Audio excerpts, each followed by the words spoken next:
আসসালামু আলাইকুম। আজকের বিষয় ইংলিশ ফর টুডে ক্লাস 5 2026 সেশনে আমাদের ছোট শ্রেণীরা যে বইটি হাতে পেতে চলেছে সে বইটি থেকে আমাদের আজকের প্রচ্ছদ বা কাভার এবং আমাদের সূচিপত্র বা কী কী থাকছে। পূর্বের বইয়েরও আমরা সূচিপত্র বা অধ্যায়গুলো দেখে দেওয়ার চেষ্টা করব আসলে কতটা পরিবর্তন হয়েছে। তো যারা 2025-এ চতুর্থ শ্রেণীতে পড়াশোনা করছে তাদের জন্য এই বইটি খুব শীঘ্রই, তারা যেহেতু পঞ্চম শ্রেণীতে বার্ষিক পরীক্ষা চতুর্থ শ্রেণী দিয়ে পঞ্চম শ্রেণীতে উত্তীর্ণ হতে চলেছে, তাদের হাতে এই বইটি আমাদের জানুয়ারির 1 তারিখে চলে আসবে। তো এখানে দেখতে পাচ্ছি ইউনিট 1 থেকে আমরা এখানে কিন্তু 20 পর্যন্ত দেখতে পাচ্ছি।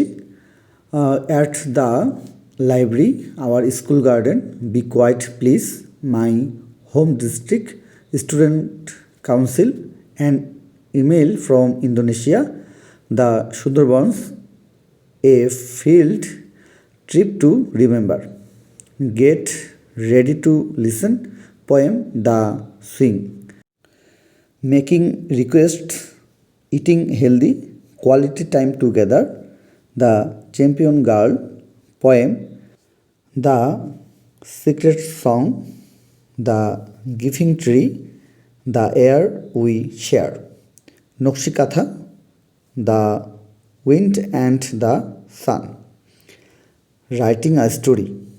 আমরা দেখে দেওয়ার চেষ্টা করেছি ইউনিট 1 থেকে 20 ইউনিট পর্যন্ত আমাদের যে নতুন শিক্ষাবর্ষে পঞ্চম শ্রেণীর শিক্ষার্থীরা এ ধরনের বইটি পেয়ে যাবে তার আলোকে এখন আমরা একটু দেখে নেই আমাদের 2025 সালের সেশনে আমাদের ছোট শ্রেণীরা যে বইটি পড়েছিল সেই বইটি থেকে কতটুকু আমরা মিল পাওয়ার যে বিষয়টি সেটি একটু দেখে নেব।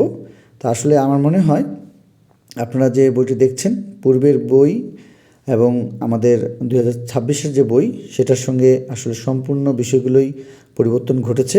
অনেকগুলো নতুন নতুন বিষয় যদিও আমাদের, তবে এগুলো পূর্বের যে আলোচনা ছিল আমরা যেমন পড়াশোনা করেছি ঠিক সেই কালের। যারা আজকের ভিডিওটি একেবারে আমাদের প্রথম দেখছেন, ফেসবুক পেজ বা ইউটিউব থেকে যেখান থেকে দেখছেন না কেন আপনারা অবশ্যই আমাদের সঙ্গে যুক্ত হয়ে যাবেন 2026 সালের জন্য পঞ্চম শ্রেণীর প্রত্যেকটি আপডেট দেখতে আমাদের চ্যানেলটির এবং ফেসবুক পেজটির সঙ্গে থাকুন। সকলকে অসংখ্য ধন্যবাদ।